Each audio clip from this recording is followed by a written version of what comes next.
Are you ready to turn your camp cooking up to 11? Then stick around. Come on!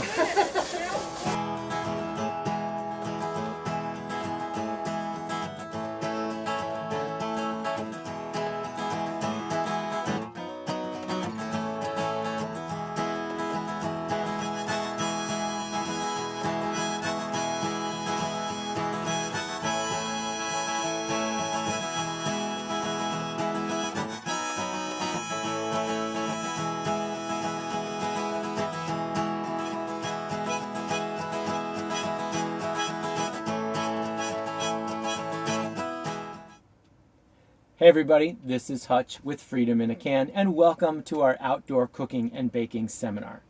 You know, we may live in 72 square feet, but we do not cook like it. Oh no, we love to challenge ourselves to cook and consume delicious gourmet food. With so many of us going outside, cooking outside, we need to step our game up just a little bit. We can do better than traditional hamburgers and hot dogs. We're going to be sharing several recipes that we'll be preparing. This is stuff we've developed over the last 8.5 years of living on the road, and they're all scratch-made recipes that can easily be accommodated to fit all kinds of dietary restrictions. So what's on the menu? To start off, we have a flatbread with smoked mozzarella, pesto, caramelized onions, and fresh tomatoes. We'll be following that up with a savory and oh so ooey gooey enchilada pie with a homemade hatch chili sauce. And for dessert, a German chocolate cake, which just happens to be my lovely bride's favorite dessert. So stick around and enjoy. Hi, this is Sherry, the other half of Freedom in a Can, and I thought I would introduce you to some of the essential tools that we use not only in here in Hamlet in our kitchen, but also on the campfire and anytime we're traveling without Hamlet as well. So first and foremost is the Banks Fry Bake, and this thing does exactly what it says it does. It fries and it bakes. And the unique thing about it is we can make cornbread, we can make coffee cake, we can make that German chocolate cake that Hutch was talking about. That was my absolute favorite dessert. Brownies, but we can also saute vegetables. We use it almost every single day. And this is a unique thing that you probably don't have in your kitchen. You may have it in your camp kitchen, but this is a backcountry pot set that can be used for mixing bowls. It can also be used for cooking on the stove, but we have added this insulator to it, which you may recognize as something that you would put in the windshield of your car to keep the heat out. Well, it keeps the heat in. So we can use it as a warming bin. So a stack of pancakes, or if we sauteed vegetables and we're going to be working on something else, we want those to stay warm. Anything that you want to keep warm, you can put in this insulated pot set.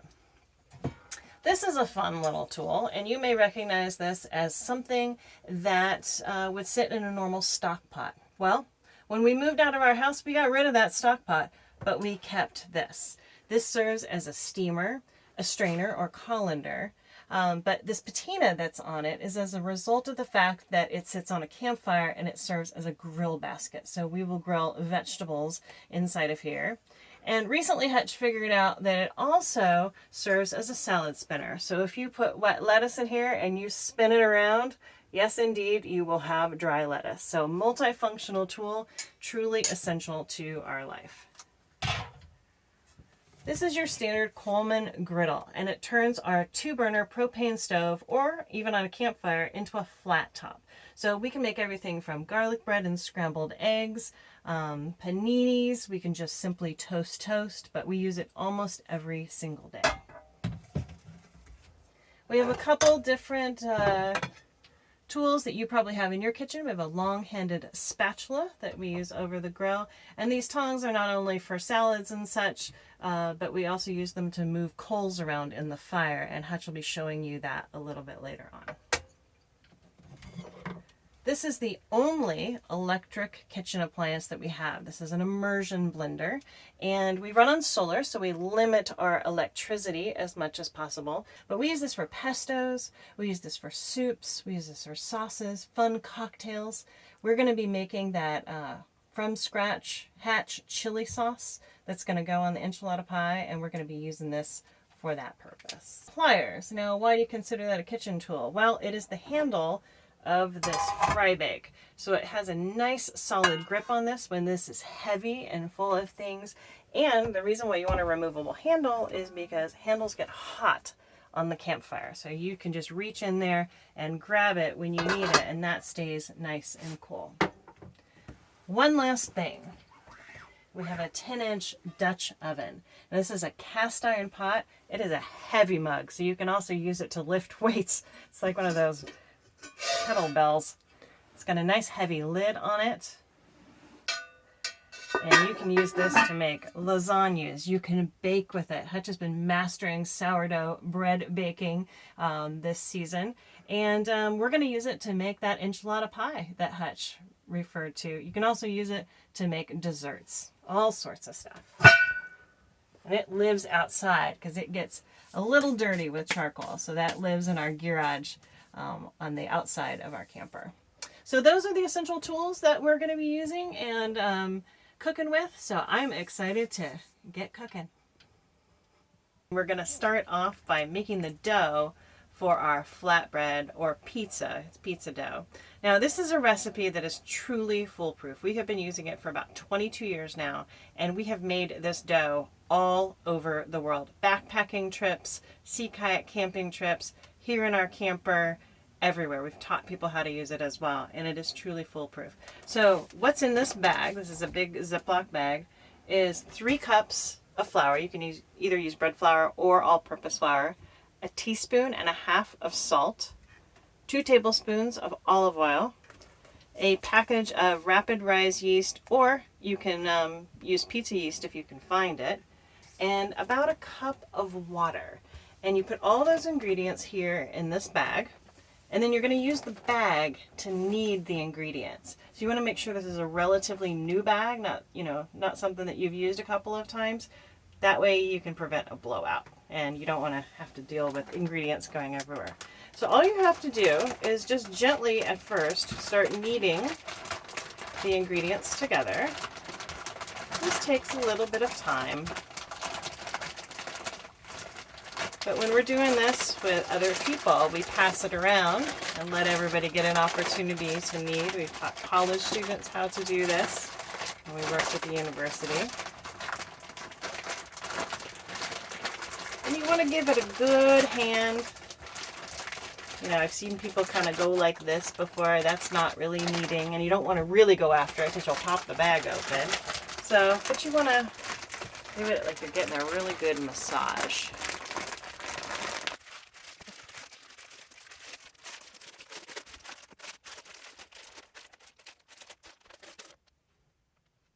Alright, so I've been kneading this for about 5 or 6 minutes, and as you can see, it has formed a nice ball and it has pulled away from the side completely, so it is ready to rise. So the next thing you need to do is put this in a nice warm spot. So it could be in the sun on a picnic table, it could be on the dashboard of your car. We have done that and arrived and made people pizza as soon as we've arrived at a campground before. But the all-time favorite way to rise the dough, especially if it happens to be chilly outside, is what we call pizza baby. Now, kids of all ages love this. And all you gotta do is use your body temperature to rise the dough. So you put it under your shirt, and you get to sit back, drink a glass of wine, have a beer, whatever it is you want to do, and just use your body temperature to help warm that dough and let it rise. You can pass the pizza baby around, you can have it all to yourself, whatever you prefer. So as you can see, the dough has risen, it's puffed up the bag, and it is all ready to go. Now we let it rise for a couple of hours to get to this state. If you're going to do the pizza baby technique, that needs at least a minimum of 30 minutes. We like to let it go for a little bit longer. We just think it conditions the dough a little bit better. It's easier to work with, and we think it's tastier in the long run. Now this recipe is going to make 2 flatbreads or pizzas, however you're going to decorate them, and that'll feed a group of 4. Since it's just the 2 of us, we're going to cut this in half and set some of it aside to make some cinnamon rolls tomorrow morning for breakfast. So it's just an added little bonus here. What I'm going to do is I'm going to turn the dough out onto a floured surface. I'm going to work it for a little bit.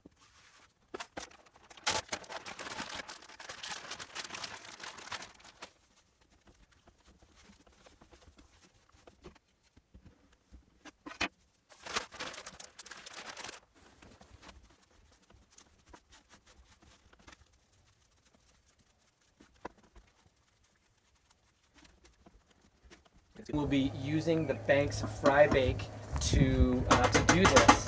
I've already got some onions in here caramelizing. Now I want to get not only the pan hot, but the lid hot as well. And these onions, oh, look at them. They're ready to go into the warming bin. We're going to bake it like a pancake. So I'm going to spread this out in the pan. Then I'm going to move the pan into the middle between the two burners so that we can rotate and distribute that heat. And then once the bottom is done, we'll flip it, we'll decorate the top with our toppings, and we'll cook the bottom and melt the cheese on top till it's just oh so delicious and ready to go. Okay, let's get started. A little olive oil in there. We've got our dough looking wonderful. I'm actually going to take this out, put it on a little bit more solid surface.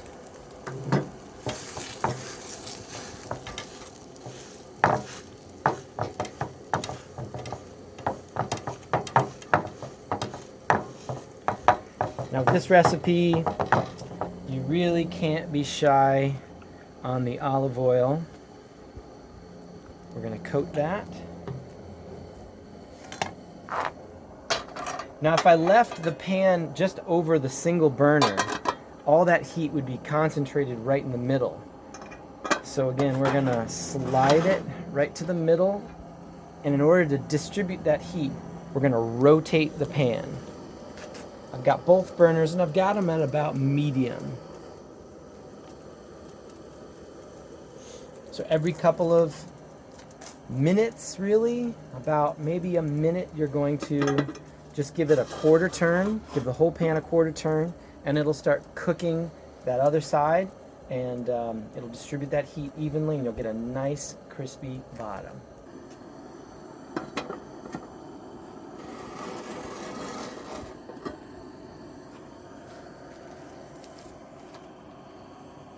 So when you're outside cooking, this is not a turn on the timer and walk away. It's something that you need to engage all of your senses. And I could smell that this edge was getting a little bit overdone, so I'm just checking it, but you can see still needs a little bit more time. And actually what I'm going to do is move it to one burner. You can see it's not quite brown in the middle. I'm actually going to move it to one burner, put the lid back on, and let it get nice and golden brown on the bottom before we flip it. All right, let's check that out. Yeah, I'm feeling like this is ready. Yep, nice. Ooh, look at that.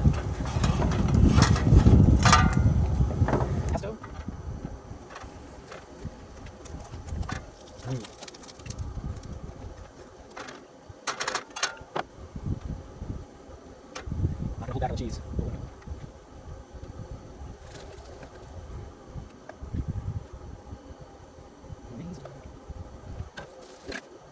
Throw the lid back on. Move the whole assembly to the center, and we'll start rotating again.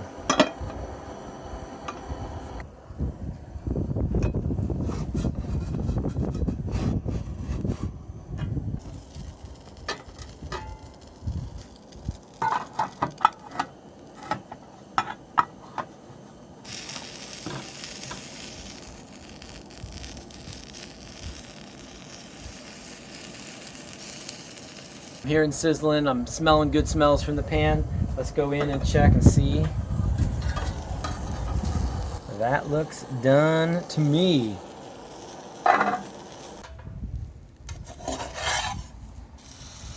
underneath. Yep, that's looking great.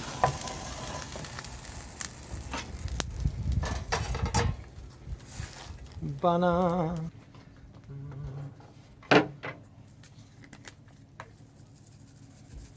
Sprinkle a little fun on it.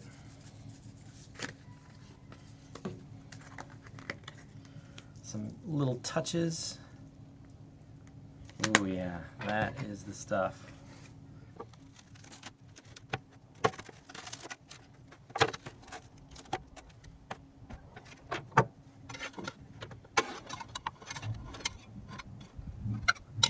We're ready to go. And I just love cooking on a campfire. There's nothing more sort of deep in the human race than doing this very activity. Anytime you're going to be cooking with fire, you want to make sure you've got a lot of supplies nearby. You've got lots of wood, extra sticks in case I want to control the fire. But we're not trying to burn our food.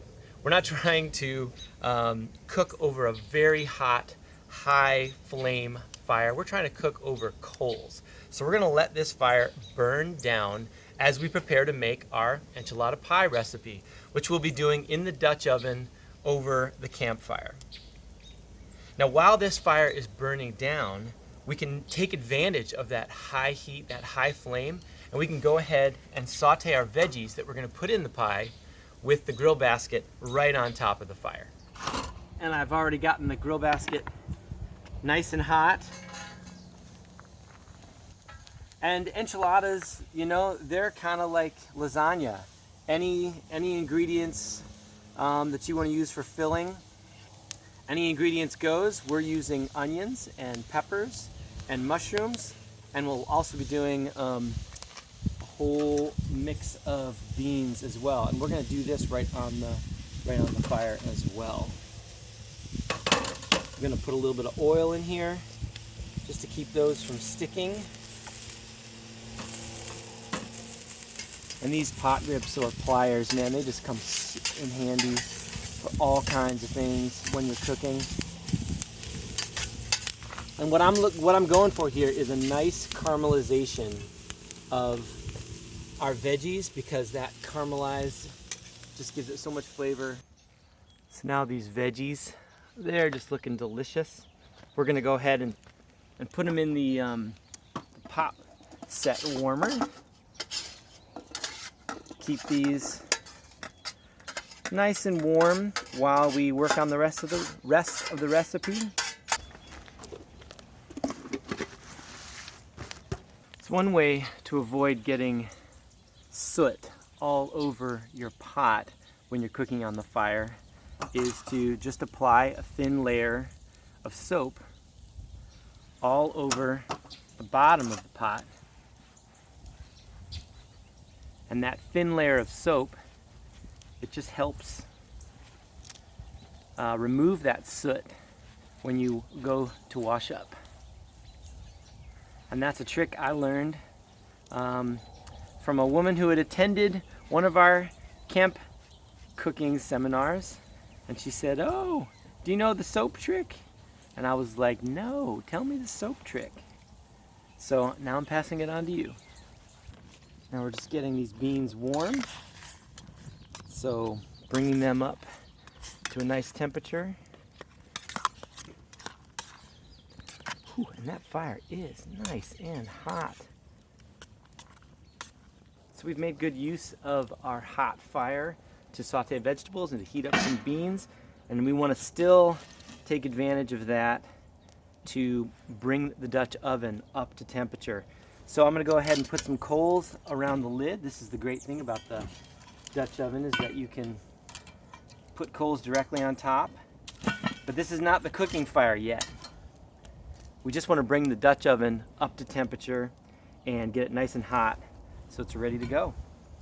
And we're using corn tortillas, and we're just going to give them a nice light fry up. And these will be creating the layers. Now this enchilada pie recipe, we're going to use the corn tortillas kind of like lasagna noodles to make that layering effect in the casserole. And it's really delicious, and it's a lot easier than, say, making stuffed and rolled enchiladas. And I guess I'm just a lazy chef because I like things that are easy.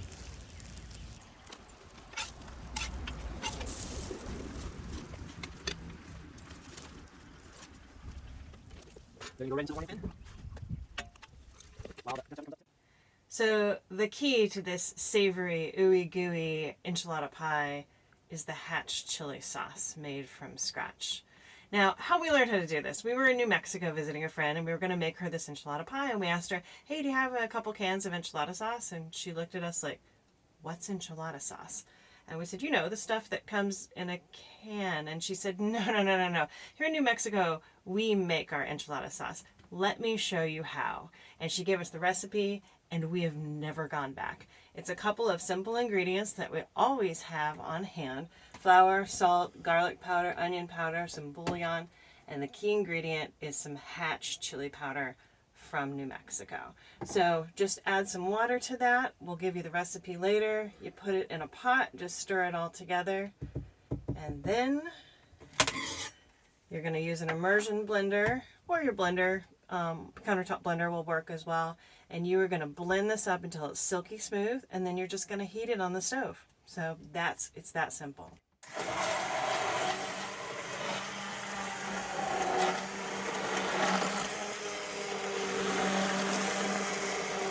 So now we've taken advantage of that cooking fire as it's slowly burned down to a nice bed of coals. And now we're ready to start assembling our enchilada pie. We're gonna be doing it like a lasagna. Sauce first, tortillas, and then beans, onions, peppers, mushrooms, cheese, sauce, repeat till you get to that top layer where you can do just a nice layer of thick cheese to give it that ooey gooey yumminess. Final topping of cheese.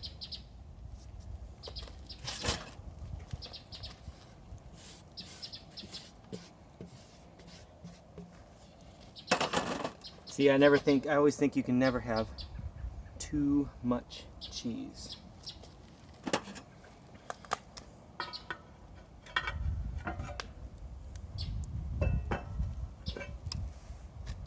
So now we've got a really good cooking fire, but I'm going to spread it out, otherwise it'll burn. It'll be too hot on the bottom.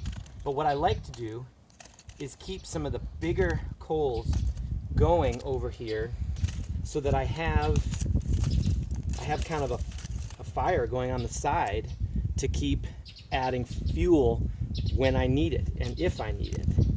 And when it's a cold day, it's also nice to keep that fire going.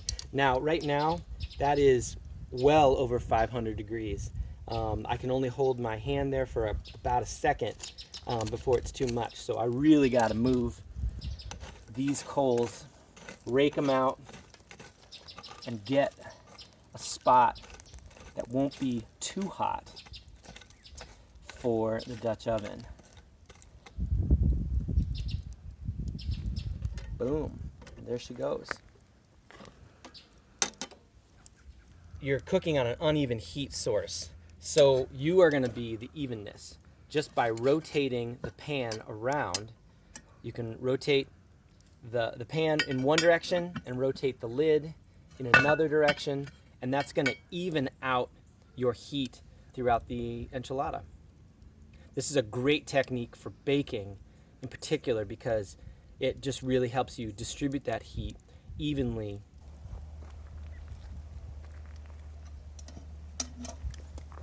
So when you're cooking like this, you're going to engage all of your senses. How do things look? When you peek inside, ooh, that looks so good. What kind of sounds are coming from it? Is it bubbling? Is it crackling? How does it smell? Does it smell overdone? How does it feel? Does it feel too hot? Does it feel too cool? These are all the things that are going to give us a sense of how our meal is coming along. And right now, we're actually pretty close to done. We've got melty, gooey cheese on top. We've got a nice bubble coming around. I can hear it bubbling. I can see it bubbling. It's just wonderful. I think I'm gonna let it go just a little bit longer. So if you're feeling that your enchilada is cooking too fast or too hot, you can always take it off the fire, keep the coals on top, and it'll cook from the top down. So I think we're about finished with our enchilada. I can hear it bubbling, I can hear it sizzling, and we're gonna check it out.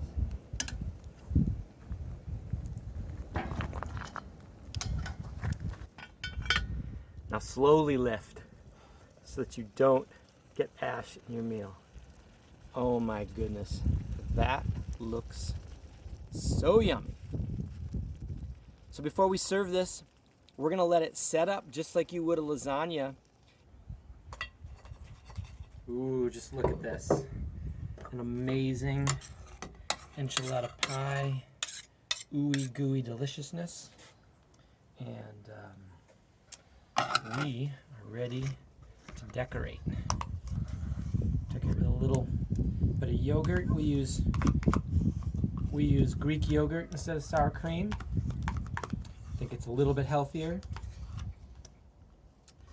And with our cooking, so many things start with an onion and end with avocado. I think we could make a little cookbook.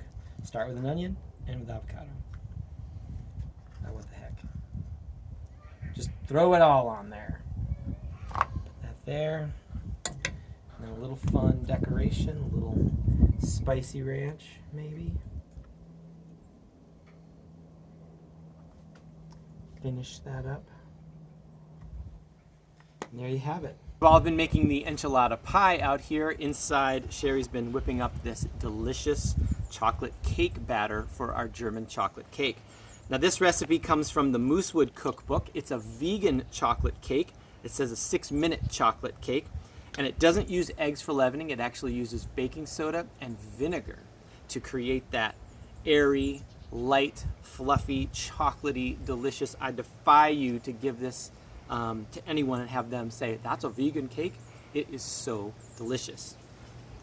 Add the 2 tablespoons of vinegar. We're using apple cider vinegar, and you can kind of watch what happens once that vinegar and the baking soda interact in the cake. And what I love about the vinegar is that it actually gives the cake a little bit of acid, and it just brings up the flavor, and all you taste is delicious, light, chocolatey goodness. So I've already heated up our pan, and I'm going to go ahead and use the adjustable grill on this wonderful fire ring. There are a lot of different kinds of fire rings that have this adjustability, and I love this one in particular. The reason for that is because we want you to be careful about the amount of heat that's on the bottom. With the high sugar content in the batter, that can easily scorch to the bottom when you're baking. So we're going to want to adjust that as we sort of use all of our senses to bake this cake. What I'm going to do is spray it down. The pan's already hot, so the cake is ready to go.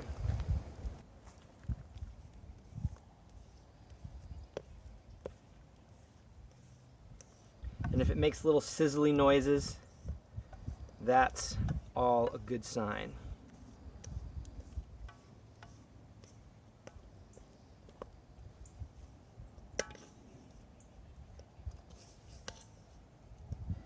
The greatest thing about this being a vegan chocolate cake is that all this runoff goes right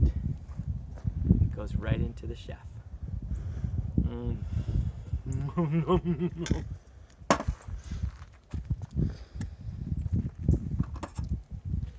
Now we're going to put the lid, check it for ash. Got my tools right here, and I'm going to start loading up some coals on top. And a lot of ways that cakes get baked in these fry bakes, it's from the top down. You almost want to think about it in a top down setting because of that high sugar content. It's so easy to scorch the bottom. So really kind of play this cautiously when you're starting out with that bottom heat. And what if you don't have one of these grills? Well, you can use what you have around you. Big sticks, maybe rocks, just to elevate that pan off of those cooking coals. So let's check in and see what's happening. Remember to use all of our senses while we're cooking. Ooh, look at that. That smells great, and I don't hear anything sizzling too much, so that's a perfect clue that everything's going along great. Let's go ahead and check it again. And we're gonna test the inside just like you would in a regular oven. We'll just use the old toothpick method. Ooh, yeah, not there at all. Even though the top's sort of drying out a little bit and looking like it's almost there, we still need a little bit more time. Oh yeah, we are done. This cake is done. Now we have a little hole in the lid that has just happened over time. So a little bit of ash does get in onto the top of the cake. It doesn't hurt anything. Just gonna loosen the sides.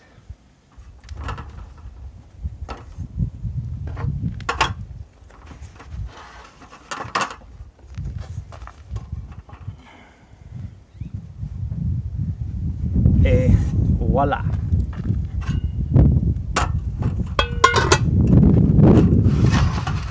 Now we'll let that cool for just a few minutes before flipping it over and icing the top. So we're going to stir this until we have a nice pudding-like consistency. It's getting real close, nice and thick. Then we're going to mix in the pecans and the coconut and the vanilla. And we'll have ourselves some German chocolate cake frosting. Okay, so we turn the cake out onto the plate. Now it's nice and cool, we can go ahead and put that German chocolate frosting on. So you want it just a little bit warm while you're spreading it so it's workable. But overall, you are just smearing it on top. Now you can make this a double layer cake if you want to. If you're feeding a lot of people and you want to make 2 layers, absolutely go for it. But since we're only 2 people, we're gonna stick to this, and we might be giving some of this away to some lucky campers that are camping next to us. A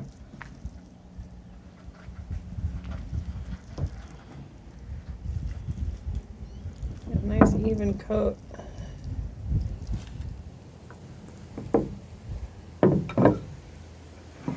There you go. German chocolate cake made on the campfire. So it's a chilly morning here in the campground. It's hovering near freezing outside, so we're going to be cooking inside on our 2-burner stove in our camper. I've got that leftover dough from yesterday, and we're going to be turning this into cinnamon rolls. So what I'm going to do is I'm going to roll it out into a rectangle on the floured surface. And if you don't have a rolling pin, that's okay. Use a water bottle, wine bottle, something round and clean. We're going to cover that rectangle with some margarine, cinnamon sugar, and we're going to add some nuts, but you can add whatever you like. I'm going to roll that up into a skinny round log, and then we'll be cutting it into cinnamon roll slices.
use the old fingers.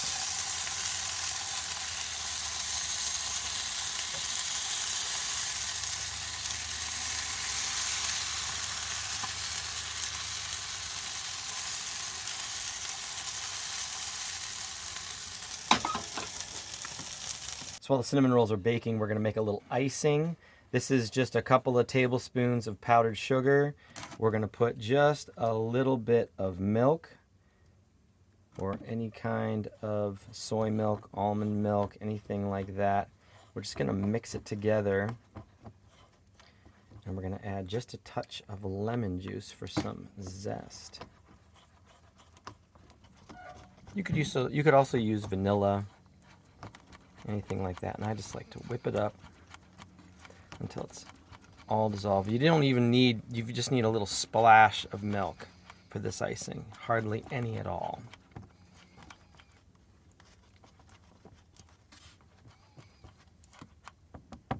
There we go.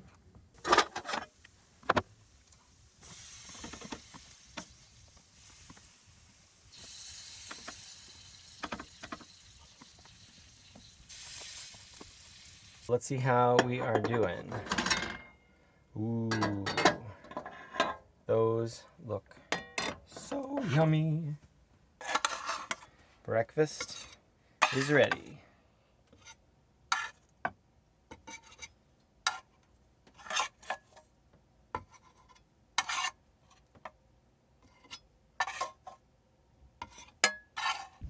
Thanks so much for joining us on our outdoor cooking and baking seminar. Here are your 5 takeaways.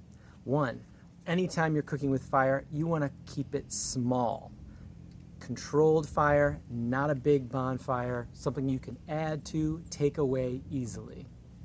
You also want to keep everything nearby. So that's tip number 2.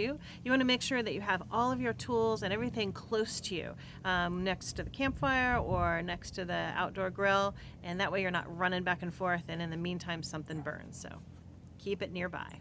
And number 3, when you're cooking on an uneven heat source, whether it's wood or even when you're using a 2-burner stove, it's really hot in the center, so keep it turning. You want to move around and distribute that heat evenly. Number 4 is keep it level. And what we mean by that is if you're baking a cake or cornbread and you don't have it level, you're going to end up with cornbread like this or a cake like that. So just make sure it's nice and level if the ingredients inside are a little liquidy or gelatinous. And part of the spirit there is to improvise. So if you need to use a rock to prop your pan up in the fire, Absolutely. Use that. Absolutely. We've done that before with great success. Number 5, keep everything in check. So check back frequently. I said earlier, this isn't a pop it in the oven, set a timer and walk away kind of thing. Engage all of those senses. Just keep practicing, try new things, push yourself a little bit harder, and get in touch with us. Let us know how it works. Yeah, we cook this way all the time, and we'll post this stuff to our Instagram account, YouTube, Facebook. So please join us on our social media, and we'll see you on the road.